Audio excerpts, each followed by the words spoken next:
To listen to the full game review of Bioshock Infinite, check out the Multicast podcast on iTunes. Search the Multicast or click on the link in the description. This game makes me fucking happy. I'm not sure why. It might be the colors. I love colors and shiny things and games.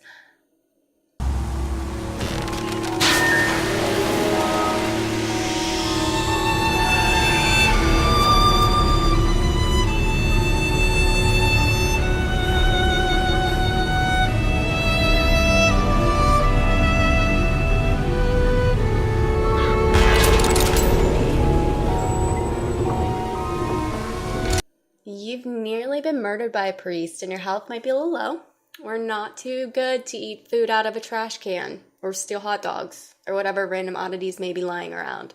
As I had suggested in the first place, explore and find things. I'm literally begging you not to rush through this game.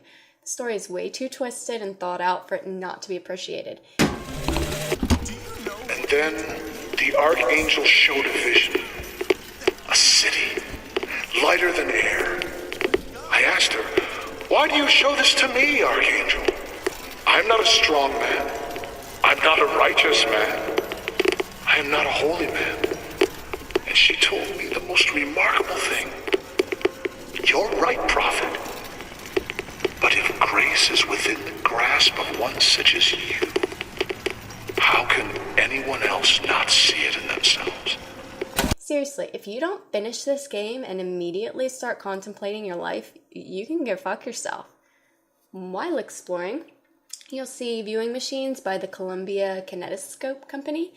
These don't exactly tie into the storyline. I guess you could kind of consider them as a picture book for the history of Columbia itself. They're usually really short, but also really boring, so if you want to watch them, it's totally up to you. At this point in the game, you're trying to situate yourself by finding a landmark, which is the giant angel thing in the sky. Follow your green arrow while also taking in the sights. I'm not sure why the sights had to include this bullshit parade, but whatever, I can dig that. So this is 1912, and real music was appreciated might be the word. My point here is listen to the quartet because they're on a floating ship, and they probably worked really hard and paid a lot of money for the uniforms. It was really rude not to. I may not always love you, but long as there are stars above you. Once you arrive at your landmark, you'll be given a postcard with specific instructions on it, but we'll come back to that later. Telegram for you, sir. DeWitt, stop. Do not alert Comstock to your presence. Stop. Whatever you do, do not pick number 77. Stop. Lutess. Why? Because there's a fucking carnival in town. Yay, forget you're supposed to be saving a helpless little girl. Play the games, have some fun. You had a near-death but slightly spiritual yet unwelcome life-changing experience, and you totally deserve it. And you'll want to learn to earn the Silver Eagles. Once you're done reliving your childhood, look for a greenish booth in a corner with a sign that says free sample. This will most likely be your first Vigor unless you earn enough Silver Eagles to buy a Vigor from the vending machine. Vigor is your magical attacks, I guess you could say. This one is for possession, which will allow you to temporarily cause machines to be friendly towards you. Yes.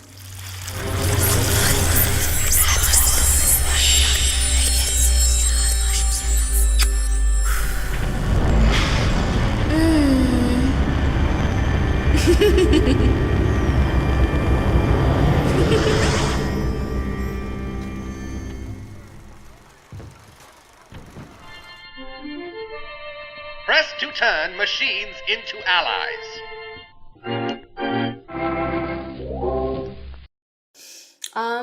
I'd just like to take a moment to offer my opinion on how free samples of this just don't seem like a good idea, as well as curiosity towards why nobody else is interested in it.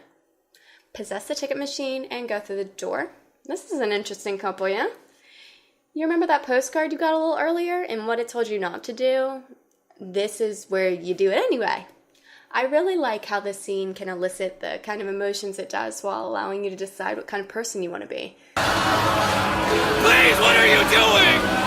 Come on! Are you gonna throw it? Or are you taking your coffee black these days? And that goes beyond the game. Seriously, I dare you to pick the option to abuse the prisoners and then immediately go look a black person in the eye.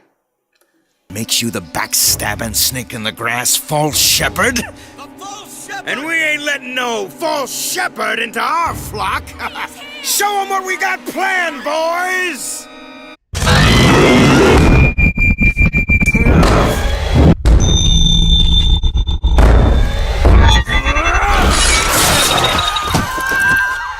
Stop him! Use your melee hook, saw, hand thing to kill the guards and pick up their gun when you can. There are automated turrets that will try to attack you. When they glow red, that means you should probably duck. You can shoot them down if you want, but it's cooler to use possession on them so they kill the guards for you and you can just sneak by. Be careful though, if you get within the line of sight of these things, it will attack you even if you've already passed it. Along the way, you should be able to upgrade your possession to also give you the ability to possess people who become your allies for a brief time and then commit suicide because of the guilt of what they've done. Maybe I just haven't been to church in a while, but suicide is an unforgivable sin, right? I feel like God would forgive you for killing another man because you were possessed. But suicide? I'm just saying, the logic escapes me, but it's okay because I essentially have the option to damn whoever I want to hell, and that's sort of cool. Speaking of hell, I'm a little fuzzy on the details of this place. I know that the fireman is vulnerable to possession, but I'm not sure if he committed suicide or if flaming suits are just known to malfunction. I'm playing through again, so I'll just get back to you. Anyway, once you kill him, he will drop a Devil's Kiss, which is another Vigor that allows you to fight fire with fire and shit. Devil's Kiss. No, you only live once.